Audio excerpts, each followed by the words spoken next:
ઘણી વાર કહું, જમાડવા બેઠા હો ઘરના લોકોને, એવો ભાવ રાખો ને વૈષ્ણવને જમાડું છું તો 100 બ્રાહ્મણ બરાબર એક વૈષ્ણવ કહેવાય. રોજ 500 બ્રાહ્મણને જમાડવાનું પુણ્ય ઘરે જ છે. પણ ઘણાને તો જમવા બેસે ને શરૂ થાય, અને એમ તો હાથમાં આવતા ના હોય અને ત્યાંથી ઉભા થવાના નથી. મૂળ વાત એ જ ક્રિયાઓને સારી ભાવનાઓથી આપણે અલૌકિક કેમ ન બનાવી શકીએ? કામ તો એ જ કરવાના છે, પણ એ જ કામ કરતા કરતા થોડીક વૃત્તિ ચેન્જ કરી દઈએ, એ સમયે વૈષ્ણવી ભાવ રાખી લઈએ તો ઘરમાં જ બેઠા પુણ્ય છે. ઘણાને એમ થાય કે બહુ દૂર દૂર જઈને કંઈક મોટું કરીએ ને તો જ પુણ્ય કર્યું કહેવાય. જો બદ્રીનાથ ત્યાં એમ લાગે હા હવે ભગવાન મળે, પણ ઘરમાં બી ઠાકોરજી છે, એને નાના ન ગણતા, એમાં પણ એવો જ ભાવ રાખજો. અને એટલા માટે થોડુંક દ્રષ્ટિકોણ બદલવાની જરૂર છે. દુનિયાની કરુણતા જે છે, મોટા મોટા જેટલા મહાપુરુષો થયા, જેણે આખી દુનિયામાં મોટા મોટા સંગઠનો ઉભા કર્યા, એ લોકો પણ ઘરના 5ને ભેગા નથી રાખી શક્યા. જે એમ કહેતા હતા કે કણ કણમાં ઈશ્વર છે, એમને પણ પત્ની ને બાળકોમાં ઈશ્વર ન દેખાયા. ઉપદેશ તો એમ હતો કે કણ કણમાં ઈશ્વર છે, પણ ઘરના 5માં તો એને નથી દેખાયા. આ જ કરુણા છે. ધર્મની શરૂઆત, ઉત્તમતાની શરૂઆત આસપાસના 4-5 લોકોથી કરો. સૌથી કઠિન જ છે. બહાર જઈને સારી વાત કરીને સારા બની જવું બહુ સહેલું છે, પણ ઘરમાં જેની જોડે 5 જણા જોડે કાયમ માટે રહેવું છે, ત્યાં મન મારીને પણ સારા બનીને રહેવું એ ખરેખર તપ છે. અને આ તપ જો કરતા થઈ જઈશું તો ખરેખર બધા પરિવાર સુખી થઈ જશે. જે ઘરમાં બધા પોતપોતાના કર્તવ્યોની વાત કરતા હોય ત્યાં ઉત્તમ થાય. જ્યાં ઘરમાં બધા પોતપોતાના અધિકારની વાત કરતા હોય ત્યાં ક્લેશ થાય. એટલે અધિકારની પાશ્ચાત્ય સંસ્કૃતિ અને ભારતીય સંસ્કૃતિનો મૂળ ભેદ એ જ છે. પાશ્ચાત્ય સંસ્કૃતિમાં રાઈટ ઉપર ભાર આવે. તમારા રાઈટ શું? ગવર્મેન્ટની સામે, ઘરમાં મા બાપની સામે, મિત્રોની સામે રાઈટ ઉપર ભાર આવવાનો. આપણે ત્યાં ડ્યુટી ઉપર ભાર છે. તારું કર્તવ્ય શું છે? તારો હક પછી માંગજે. પહેલા તે તારા દીકરા તરીકેની ફરજ બજાવી, તે પહેલા નાગરિક તરીકેની ફરજ બજાવી, પહેલા તેના પતિ તરીકેની ફરજ બજાવી, પછી હકની વાત કરજે. તો જ્યાં કર્તવ્યની પ્રધાનતા છે એ જ આપણી સંસ્કૃતિ છે. મોડર્ન થવું એટલે ખાલી કોઈ ટૂંકા કપડાં પહેરીને કોઈ ડિજિટલ વસ્તુ વાપરતા, ઇલેક્ટ્રોનિક વસ્તુ, એને જ મોડર્નિઝમ કહેવાય. મોડર્ન કોણ છે? કોણ પરિવાર? જ્યાં દરેકની વાત સંભળાતી હોય, દરેકના વિચારને મહત્વ અપાતું હોય, ન ગમતી વાત, આપણાથી વિરોધી વાતને પણ સ્વીકારાતી હોય કે હા મારાથી વિરોધી કોઈ જુદી રીતે વિચારી શકે છે. જ્યાં મન મોટા હોય એને મોડર્ન કહેવાય. અને એટલા માટે મોડર્નિઝમને ખાલી કપડાં કે હરવા ફરવા ને ખાલી પહેરવેશ ને કોઈ મોબાઈલના યુઝથી ન ગણો. વૈચારિક વિચાર રૂપે મોડર્ન થયા. તમે ગમે તેટલા મોડર્ન થાવ, પણ તમારા કામવાળાને તમે સોફા જોડે બેસાડી શકો, સોફામાં બાજુમાં. એટલે વાતો કરવી બહુ સહેલી છે કે મોડર્ન થવું જોઈએ, આમ થવું જોઈએ, દુનિયામાં આમ થવું જોઈએ, પણ પોતાના જીવનમાં આ બધું સ્વીકારવું માણસ માટે કઠિન હોય છે. અને એટલા માટે જ્યારે શાંતિથી કોઈ વસ્તુનો ધ્યાનથી વિચાર કરીએ છીએ તો બહુ મોટા મોટા ગ્રંથો તો જ્યારે ભણીશું, પણ રોજ બરોજનું આ વિજ્ઞાન સમજમાં આવી જાય ને તો જીવન સાવ સહેલું થઈ જાય. આપણે જ અઘરું બનાવેલું હોય છે. અને એટલા માટે જે મૂળ વાત કરી, ગૃહસ્થાશ્રમ અને આ જે કાર્ય રોજ બરોજના તમે કરો છો, ધર્મ, અર્થ, કામ અને મોક્ષ, 4 પુરુષાર્થ દરેકે સિદ્ધ કરવાના છે. અને એટલા માટે એ કોઈ પાપ નથી. સંન્યાસી હોય એના માટે હશે, ગૃહસ્થી માટે નથી. સંન્યાસીના ધર્મ જુદા હોય, બ્રહ્મચારીના ધર્મ જુદા હોય, ગૃહસ્થીના ધર્મ જુદા.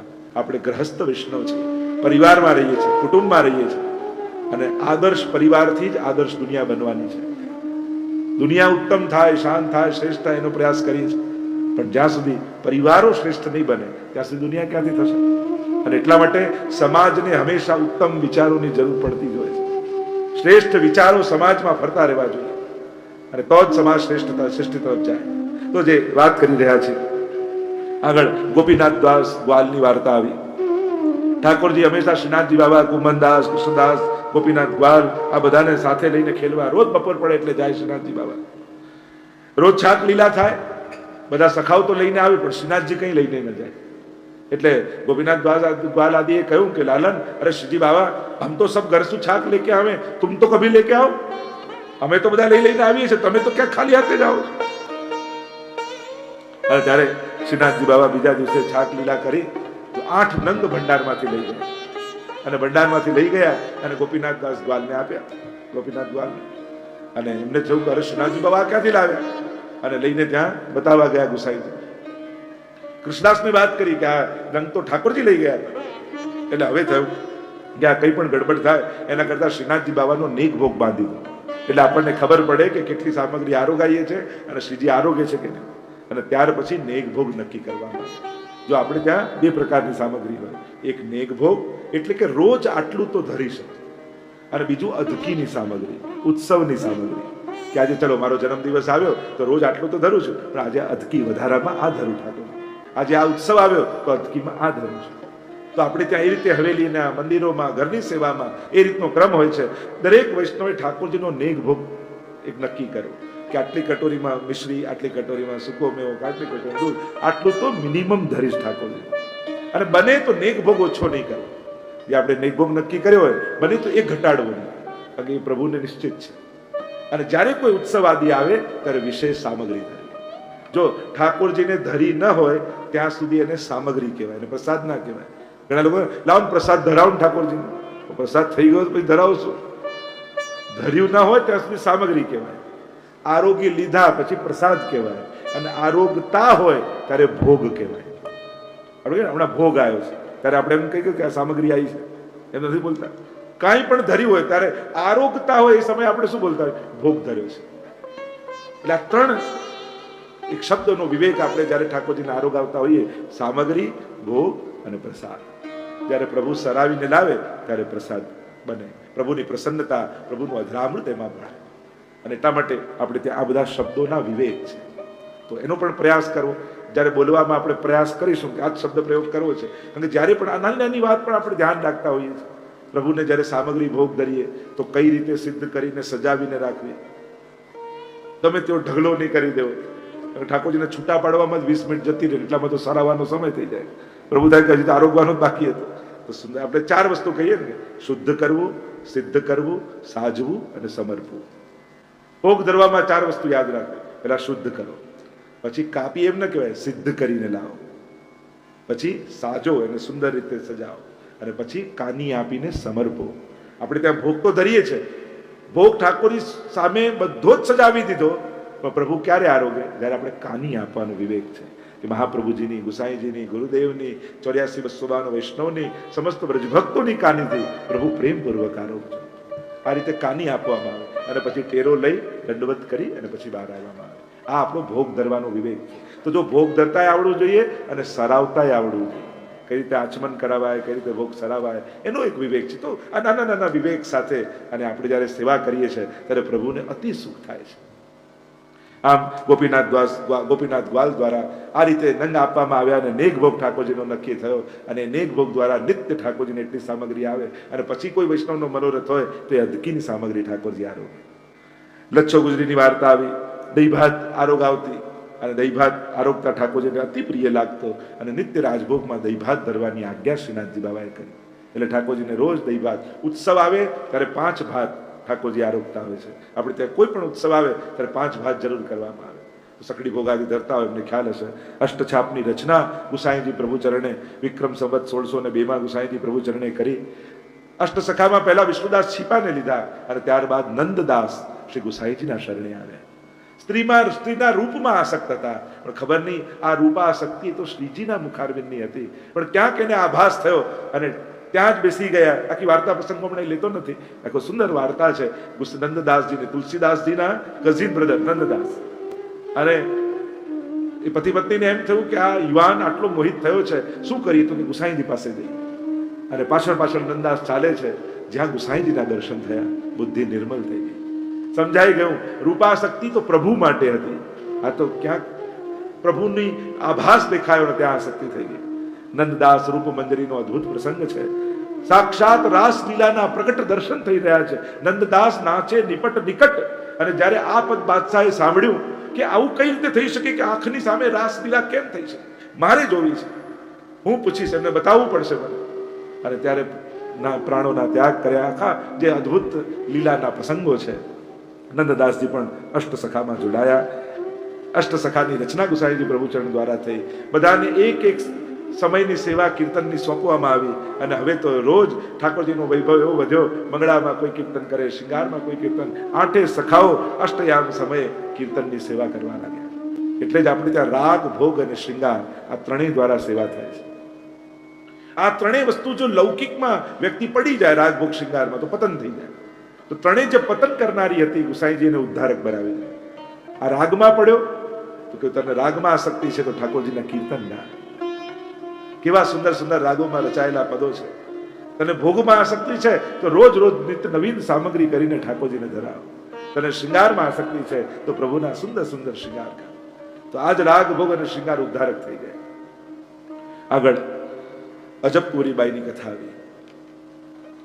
અજબ મીરાબાઈના કઝિન સિસ્ટર છે, બેન છે, મેવાડમાં રહે છે. ગુસાઈજીના સેવક થયા અને ગુસાઈજી એવી કૃપા કરી કે જ્યારે મને યાદ કરશો ત્યારે હું પ્રગટ થઈ જઈશ, સાક્ષાત અનુભવ કરાવતા. અને ગુસાઈજી પ્રભુ ચરણની કૃપાથી એવી કૃપા થઈ, રોજ સાંજ પડે એટલે અજબ કુંવરીબાઈ ગાદી તકિયા લગાવે, બટેરામાં સૂકા મેવા દૂધઘર આદિ સજાવે અને વચમાં ચોપાટ લાગે. એક ગાદી પોતાની, એક શ્રીનાથજી બાવાની. અને રોજ રાતના સમયે છમ છમ છમ છમ અવાજ આવે. અને અજબ કહે કે હા બાબા પધારો, અને શ્રીનાથજી બાબા ત્યાં બિરાજે. અને પછી આખી રાત્રિ સ્વયં શ્રીનાથજી બાબા આ અજબ સાથે ચોપાટ ખેલે. રોજ જીતીને જાય ઠાકોરજી. પ્રસન્ન થતા થતા મંગળા પહેલા પહોંચી જાય. જો એટલે જ આપણે ત્યાં ખંડપાટ ચોકી હોય ને ઠાકોરજી, ત્યાં પાટ ઉપર ચોપાટ આવતી હોય છે. એ ચોપાટ આ અજબ કુંવરીબાઈની કાનીથી આવે છે. અને એમની સાથે શ્રીનાથજી બાબા ખેલતા. રોજ આવી કૃપા અજબ પર શ્રીનાથજી બાબા કરે. એક દિવસ રાત્રિનો સમય છે, બધી જ તૈયારી થઈ ગઈ છે. નુપુરનો ધ્વનિ સંભળાયો. હું બાબા પધારો. અને પ્રભુ આજે ખૂબ પ્રસન્ન છે. આજે મનમાં મલકાતા હોય પ્રભુ એવું આપના મુખારવિંદ પરથી આભાસ થઈ રહ્યો છે. આજે કઈ પ્રસન્નતા અધિક છે બાબા. બિરાજા, ચલ અજબ ખેલ ખેલે. અને એક પછી એક પાસાઓ પડવા લાગ્યા. રોજ ઠાકોરજી જીતીને જાય, પણ આજે એક પછી એક પ્રભુની ગોટીઓ મરવા લાગી. અને ઠાકોરજી છેલ્લે હારી ગયા. અને હારી ગયા ત્યારે અજબને કહે છે કે અજબ કછું માંગ મેરે પાસ, મારી પાસે કંઈક માંગ. બે હાથ જોડીને અજબ કહે છે ગુરુદેવે શીખવાડ્યું છે કે પ્રભુ પાસે કંઈ માંગવું નહીં. પ્રભુ જેના ઘરે પ્રભુ ખેલવા આવતા હોય પછી બીજું શું માંગવું આપણી પાસે?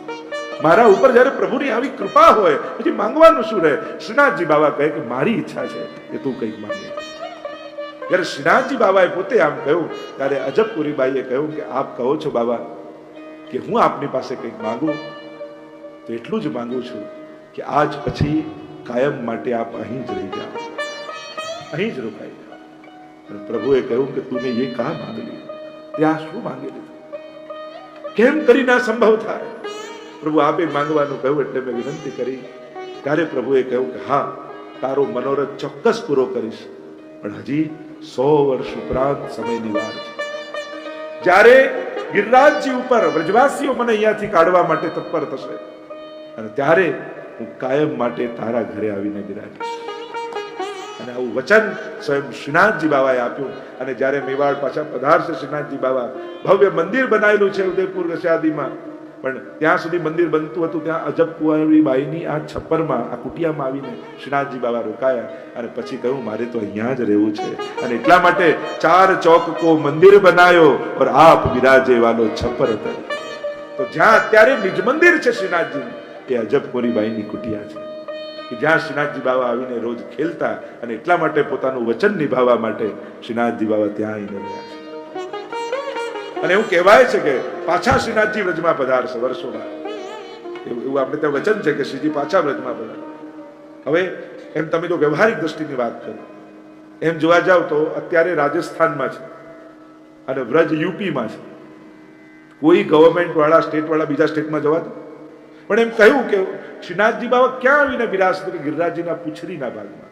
અને પૂછરીનો ભાગ આજે પણ રાજસ્થાન સ્ટેટમાં આવે છે. તમે ત્યાં જાઓ ને તો એ બોર્ડર રાજસ્થાનની આવે છે. હવે ક્યારે રાજ્યોના ભાગલા થતા હતા ત્યારે તો કોઈ પુષ્ટિ માર્ગી હતું નહીં એમાં, પણ ભગવાન પોતાની વ્યવસ્થા પોતે જ કરી લેતા હોય છે. આપણને એમ લાગે આપણા ઘરે પધરાઈએ ને આ પ્રભુને કેમ સાચવીશ? અરે પ્રભુ તને સાચવી લેશે, આપણે સાચવવાની જરૂર જ નથી. એ બધું સાચવી લે. ઠાકોરજીની વ્યવસ્થા ઠાકોરજી કરી લેતા. ઘણા લોકો અમે એટલે નથી પૂછતા સેવા કે અમારા ગયા પછી કોણ સેવા કરશે? હવે જે કરશે એ કરશે, પ્રભુ ગોતી લેશે. પણ તમારો ભાવ કેમ બગાડો છો? પછી કોણ કરશે ચિંતા? તમારાથી જ્યાં સુધી થાય, થઈ શકતું હોય તો કરો જ. નીચે નહીં બેસાય તો ખુરશી પર રાખીને મંદિર ઊંચું કરી લેજો, વધારે નહીં દોડાય તો મિશ્રી સુકો મેવો ભોગ ધરજો.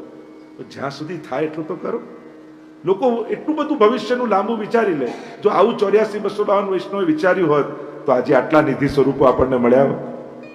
કેવા આનંદથી વૈભવથી બિરાજે છે કે નહીં? તો પ્રભુ એમનો રસ્તો પોતે કરી જ લેતા હોય છે. આપણને એમ લાગે કે ના. અને એટલા માટે બહુ લાંબુ ભવિષ્યનું વિચારવા કરતા પોતાના આત્મકલ્યાણનો વિચાર કરો કે મને આ સમય અવસર મળ્યો છે પ્રભુની ભક્તિ અને સેવા કરવાનો, તો હું શું કરવા ચૂકું, હું શું કરવા લાભ જવા દઉં. અને એટલા માટે કપોલ કલ્પનાઓ છોડી અને વાસ્તવિકતામાં સેવાનો આનંદ લેવો. ભવિષ્યમાં શું થશે આપણે નથી જાણતા, આપણને નથી ખબર. કોણ જાણે આપણાથી સારી સેવા કરનારના ઘરે ઠાકોરજી બિરાજે. આવું કેમ નથી વિચારતા કે હું જો પ્રેમથી સેવા કરીશ ને તો ઠાકોરજી એવું કંઈક કરશે કે અમારા એવા કોઈ સગાને મનમાં ઈચ્છા થશે કે હું ઠાકોરજી પધરાઈ સેવા કરી અને વધારે ઉત્તમ રીતે સેવા કરશે. સંભવ છે. અને એટલા માટે નેગેટિવ વિચાર કરીને અલૌકિક કાર્યોની શરૂઆત નહીં કરે. પછી ઘરમાં કોઈ માનશે નહીં, મદદ નહીં કરે, સાથ નહીં આપે, કેમ કરીશ એવું કેમ ન વિચારી. ના, પધરાઈશ ને જોજો ધીરે ધીરે બધા માનવા લાગશે, ધીરે ધીરે બધાને ભાવ થઈ જશે, ધીરે ધીરે બધા સાથ આપવા લાગશે. આવું વિચારીને કેમ નથી કરતા? તમે જે ખોટું વિચારીશું એવું જ થવાનું પાકું તમને ખબર છે ના. ભવિષ્ય માટે આપણે અજાણ છીએ, ખબર નથી આપણને શું થવાનું, તો પછી નેગેટિવના પક્ષે કેમ બેસી જઈએ? જે વસ્તુ માટે તમે શ્યોર નથી એના માટે નેગેટિવ કેમ થઈ જાવ છો? શ્યોર નથી કમથી કમ એના પક્ષે તો પોઝિટિવ રહો, કારણ કે આપણને ખબર નથી. અને એટલા માટે જ્યારે પણ સારું કાર્ય કરવાના હો સારું વિચારીને કરો, ઉત્તમ વિચાર કરીને થઈ જ જતું હોય છે. બધી વસ્તુ ગોઠવાઈ જ જતું હોય છે. જેને પુષ્ટાઈને પધરાય કોઈને વાંધો આવ્યો આજ સુધી? તો કોઈને નથી આવ્યો તો તમારી જોડે ઠાકોરજીને શું વેર છે કે તમને વાંધો આવશે? તમને નહીં આવે, બધું ગોઠવાઈ જશે. કરશો તો બધા રસ્તા નીકળશે. પણ વ્યવસ્થા બધું ગોઠવાય પછી કરું તો ક્યારેય નહીં થાય, પણ કરશો તો બધું ગોઠવાવા લાગશે. અને એટલા માટે ઉત્તમ સંકલ્પો બને એટલા જલ્દી સિદ્ધ કરવા, કારણ કે આ જીવનનો કોઈ ભરોસો નથી. ક્યારેય કઈ મોડમાં પેલા મહાભારતમાં એવો પ્રસંગ કહેતા ને કે પેલો ભિક્ષુક માંગવા આવ્યો ને યુધિષ્ઠિર એમ કેવું કાલે આવજે, એટલે પેલો ભીમ ઢોલ લઈને વગાડવા લાગ્યો કે મારા ભાઈએ તો સમયને જીતી લીધો. યુધિષ્ઠિર બોલા અહીંયા શું મેં ક્યાં સમયને જીત્યો? કે તમે કહ્યું કાલે આવજે. શું કાલે સંભવ નથી કે પેલો ગુજરી જાય? કાલે સંભવ નથી કે આપણે મરી જઈએ? કાલે શું એ સંભવ નથી કે આપણે આપવા લાયક ન રહીએ? કાલે શું એ સંભવ નથી કે પેલો સુખી થઈ ગયો હોય? 25 વસ્તુ ગણાવી દીધી. ત્યારે યુધિષ્ઠિરે કહ્યું કે હાથ જોડીને હા ક્ષમા માંગુ છું, મારી જ ભૂલ હતી, તુરંત પેલાને બોલાવીને આપી દીધું. તો ભવિષ્યમાં આટલી બધી સંભાવનાઓ છે, તો પછી ભવિષ્ય ઉપર શા માટે નહીં? આજે થઈ શકતું હોય તો આજે જ કરો. હજી મનમાં જેને એમ હોય કે ના મારે સેવા કરવી છે, પ્રભુ પુષ્ટાવા છે ઘરમાં, પણ આ બધી વિપરીતતાને કારણે અને આવું વિચારીને બેઠા હો તો બહુ એવું ન વિચાર. શરૂ કર્યું, પ્રભુની કૃપાથી બધું થઈ જશે. અજબ કોરીબાઈ પાસે માંગ્યું છે અને અજબ કોરીબાઈએ ને વચન મળ્યું છે કે શ્રીનાથજી બાબા પધારશે અને અજબ પ્રતીક્ષા કરવાના. દુર્ગાવતી રાણીએ સુંદર મથુરામાં સતઘરા બનાવ્યું છે. ગુસાઈજી અને એમના લાલજી સાથે લાલજીઓ બિરાજે અને ભગવત સેવા કરે એના માટે. ગુસાઈજી એક દિવસ પરદેશ કરવા માટે પધાર્યા અને ખેલના દિવસો ચાલી રહ્યા છે. મહાવત સાતમનો દિવસ આવ્યો, આપણે શ્રીનાથજીનો પાટોત્સવનો દિવસ. અને ગિરધરજીને આજ્ઞા કરી કે બાબા મારે કાકાજીનું ઘર જોવા આવવું છે. સાથે લાલજી ગુસાઈજીને કાકાજી સંબોધન કરતા તો શ્રીનાથજી બાબા પણ કાકાજી કહેતા. અને ગિરધરજીને કહ્યું મેરે આપકો ઘર દેખવે, મારે કાકાજીનું ઘર જોવા આવવું છે. અરે આપને કઈ રીતે ત્યાં પધરાવી જાઉં? મારી ઈચ્છા છે કઈ પણ કરો, મને સદઘરા જોવા આવવું છે કે નવું ઘર કાકાજીનું કેવું બન્યું છે. ગુસાઈજી તો પરદેશ પધાર્યા છે, પ્રભુની આજ્ઞા થઈ અને કહેવાય છે કે ગિરધરજી પોતાના ખભા ઉપર શ્રીનાથજી બાબાને પધરાવી અને મથુરા પધરાવી ગયા. અને અહીંયા તો સાથે લાલજી વહુજીઓને સમાચાર, બેટીજીઓને સમાચાર મળ્યા શ્રીનાથજી બાબા આપણા ઘરે પધારી રહ્યા છે. આનંદ આનંદ થઈ ગયો. વહુજી બેટીજીઓ દહેલીજ માંડવા લાગ્યા, સાથિયા પૂરવા લાગ્યા, દીવડાઓ પ્રગટાવવા લાગ્યા, બંધનવાર બાંધ્યા છે. શ્રીજી આપણા ઘરે બિરાજવાના છે અને ખેલના દિવસો ચાલી રહ્યા છે. શ્રીનાથજી ખેલ ખેલવા પધારી રહ્યા.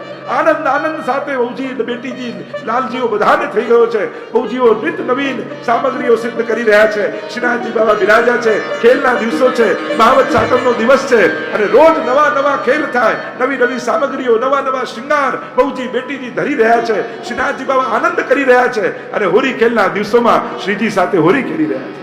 અહીંયા ચારે બાજુ હોળી ખેલ ફેટ ભરી ભરી શ્રીનાથજી બાબા ગુલાલ ઉડાડે છે, અબીર ઉડાડે છે. મથુરામાં જેટલા જેટલા ખેલવાળા હતા, નાટકોવાળા હતા, ભવાઈવાળા હતા, એ બધા ખેલો સ્વાંગ લઈ લઈને શ્રીનાથજીની આગળ રોજ નવા ખેલો કરવા લાગ્યા. એવો આનંદ આનંદ શ્રીનાથજી બાબાને થઈ રહ્યો છે. અને જોત જોતામાં આટલા મહિનાઓ પસાર થઈ ગયા. રોજ ચતુર્ભુજદાસ ગિરિરાજજીની ઉપર ચડીને જાય અને શ્રીનાથજીના મંદિરના દ્વાર બંધ જુએ. હૃદય ભરાઈ આવે, પાછા મસ્તક નીચા કરીને ઘરે આવે. દિવસો વીતી રહ્યા છે. ત્યાં સર્વસ્વનું સમર્પણ ગુસાઈજીના લાલજીઓએ કર્યું. ઘરમાં જે કાંઈ હતું એ બધું શ્રીનાથજીને કરી દીધું. આ જે શ્રીનાથજીનો વૈભવ દેખાય છે એ બધું ગુસાઈજીના પરિવાર દ્વારા સમર્પિત કરેલું છે. સર્વસ્વનું સમર્પણ. એક ચૂક રહી ગઈ બેટીજીના નાકમાં અને એ પણ ઠાકોરજીએ માંગી લીધી.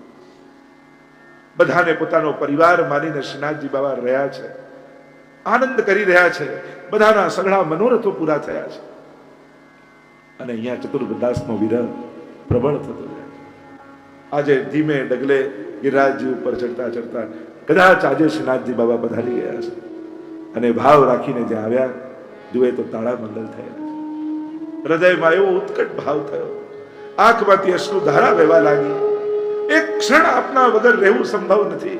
2 માસ અને 21 દિવસ શ્રીનાથજી બાબા સતઘરામાં બિરાજ્યા. જ્યાં પુકાર ચતુર્ભુજદાસે કર્યો, ઠાકોરજી વ્યાકુલ થઈ ગયા. ક્લિષ્ટમાનાન જનાન દૃષ્ટ્વા કૃપાયુક્તો યદાભવે. હૃદયમાંથી પ્રગટેલો એ તાપ પ્રભુને પ્રગટાવી દેતો હોય છે. શ્રીનાથજી વ્યાકુલ થયા અને ગિરધરજીને કહ્યું, ગિરધર अब मुकू वापस जाना, मारे હવે પાછા જવું છે. અરે બાબા આપ બિરાજો, જે સુખ આપ આપી રહ્યા છો આ તો દુર્લભ સુખ છે. આવું સુખ અમને ક્યારે મળશે કે આપ અમારા ઘરે બિરાજીને આ રીતે અમારી સેવાનો અંગીકાર કરી રહ્યા છો? ના ગિરધર, મારે હવે પાછા જવું છે. ફરી ગિરધરજીએ કંધા પર લઈ અને નરસિંહ ચતુર્દશીના દિવસે શ્રીનાથજી બાબાને પાછા ત્યાં પાટે પધરાયા. એટલે 2 વાર રાજભોગ એ દિવસે આવે. ગુસાઈજી પધાર્યા અને એમને સમાચાર મળ્યા કે આ રીતે શ્રીનાથજી બાબા પોતે સતઘરામાં પધાર્યા હતા. અને ત્યારે શ્રીનાથજી પાસે જઈ વિનંતી કરી છે, બાબા આપ તો કૃપા કરનારા જ છો, પણ કલિયુગમાં આ રીતે પ્રગટ થઈને કૃપા કરશો તો આ જીવો એ કૃપાને જીરવી નહીં શકે. સમય આવ્યો છે, વીત્યો સમય. ગુસાઈજીને નિત્ય લીલા પધારવાની આજ્ઞા થઈ. ગુસાઈજીએ સાથે લાલજી, બહુજી, બેટીજીઓને બધાને શ્રીજી દ્વાર બોલાવ્યા છે. શ્રીનાથજીની સન્મુખ બધાને ઠાડા કર્યા. 2 હાથ જોડીને શ્રીજીને વિનંતી કરી કે બાબા આ ઉભો છે મારો પરિવાર નથી, એ તો આપનો પરિવાર છે. આજ સુધી આપની સેવાનો પ્રયાસ કર્યો કે કોઈ શ્રમ ના આપે, પણ ભવિષ્યમાં કોણ જાણે આવી સેવા થાય ન થાય. પણ બાબા વચન આપો, કદાચ કઈ ત્રુટી રહી જશે મારા પરિવારથી તોય મારા પરિવારને આપ પોતાનો પરિવાર માનીને ક્ષમા કરી દેશો.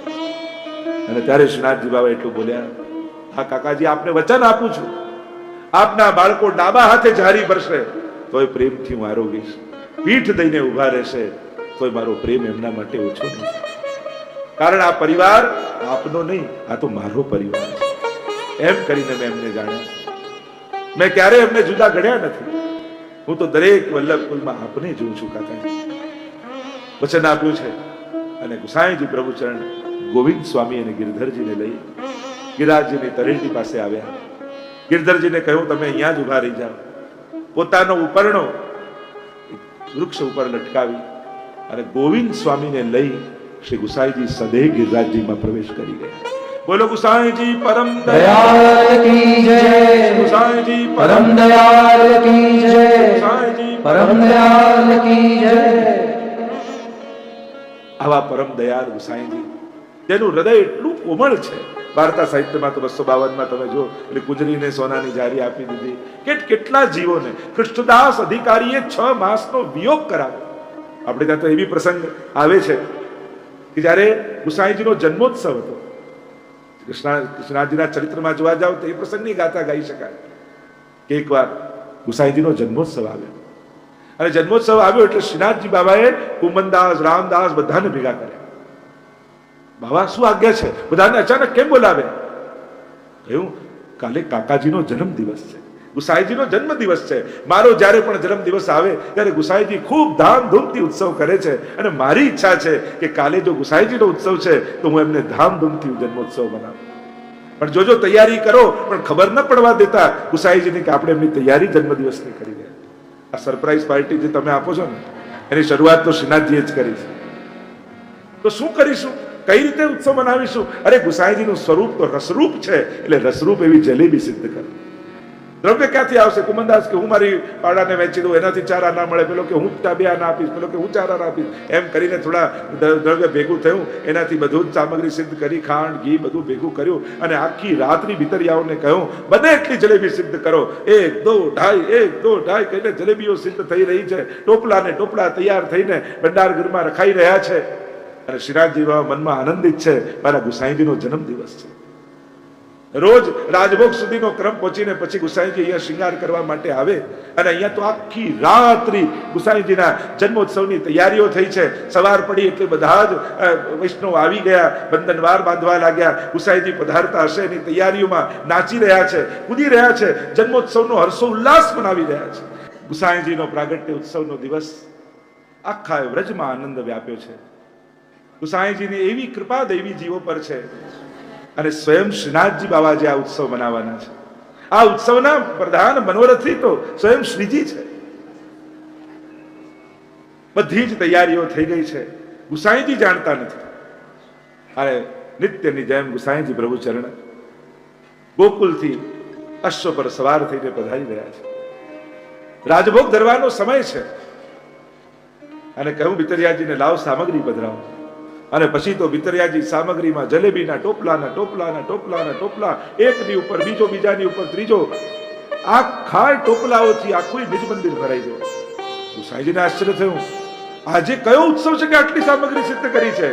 અને ત્યારે શ્રીનાથજીએ કહ્યું, કાકાજી આપકો જન્મદિન કી બધાઈ હો. બધાઈ. ત્યારે ગુસાઈજીને યાદ આવ્યું, કરે મારો જન્મદિવસ છે. ત્યારે કહ્યું કે મારો જ્યારે જન્મોત્સવ આવે, પાટોત્સવ આવે ત્યારે તું આપ ખૂબ ધામધૂમથી બનાવો છો, બધાને પ્રસાદ લેવડાવો છો, મોટો ઉત્સવ કરો છો. આપનો જન્મદિવસ ઈચ્છા મને મનાવવાની હતી અને એટલા માટે મેં આજ્ઞા કરી છે. આપ કોઈને ખીજાતા નહીં. મેં કુમનદાસ, રામદાસને આ સામગ્રીઓ બનાવવાનું કહ્યું છે અને આપના જન્મોત્સવે બધાને પ્રસાદ કણિકા મળે એ રીતે મારે જન્મદિવસ મનાવો છે. શ્રીનાથજી બાબાના ચરણોમાં ગુસાઈજી પડી ગયા, વિનંતી કરી, કૃપાનાથ આપ તો કૃપાળુ છો, મારો જન્મદિવસ આપ મનાવો. હા, આજ પછી આપના જન્મદિવસ ઉજવાશે પ્રતિવર્ષ. એટલે જ આપણે ત્યાં વલ્લભકુલના જન્મદિવસ શ્રી ઠાકોરજીના મનોરથની આજ્ઞાથી એ રીતે મનાવવામાં આવતા હોય. શ્રીનાથજીના પ્રસંગોમાં તો અનેકવિધ ચરિત્રો શ્રી ગુસાઈજી અને ઠાકોરજીના સાથે જોડાયેલા છે. કેટલા ભગવદીઓ ગુસાઈજી થકી શ્રીજીના શરણે આવે છે.